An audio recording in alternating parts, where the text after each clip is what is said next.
بسم اللہ الرحمن الرحیم۔ شروع اللہ کے نام سے جو بڑا مہربان نہایت رحم والا ہے۔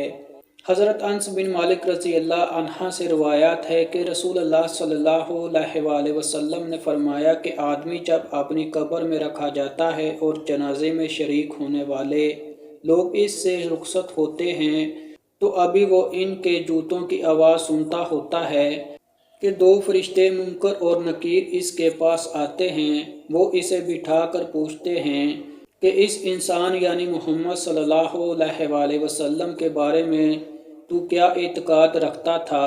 مومن تو یہ کہے گا کہ میں گواہی دیتا ہوں کہ آپ صلی اللہ علیہ وآلہ وسلم اللہ کے بندے اور اس کے رسول ہیں۔ اس جواب پر اس سے کہا جائے گا کہ تو یہ دیکھ اپنا جہنم کا ٹھکانہ، لیکن اللہ تعالیٰ نے اس کے بدلے میں تمہارے لیے جنت میں ٹھکانہ دے دیا۔ اس وقت اسے جہنم اور جنت دونوں ٹھکانے دکھائے جائیں گے۔ قتادہ نے بیان کیا کہ اس کی قبر خوب کشادہ کر دی جائے گی جس سے آرام راحت ملے۔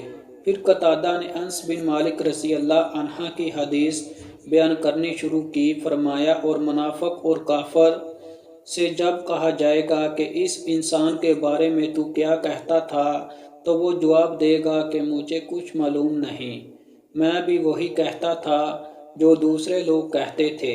پھر اس سے کہا جائے گا نہ تو نے جاننے کی کوشش کی اور نہ سمجھنے والوں کی رائے پر چلا۔ پھر اسے لوہے کے گرزوں سے بڑی زور سے مارا جائے گا کہ وہ چیخ پڑے گا اور اس کی چیخ کو جن اور انسانوں کے سوا اس کے آس پاس کی تمام مخلوق سنے گی۔ استغفر اللہ۔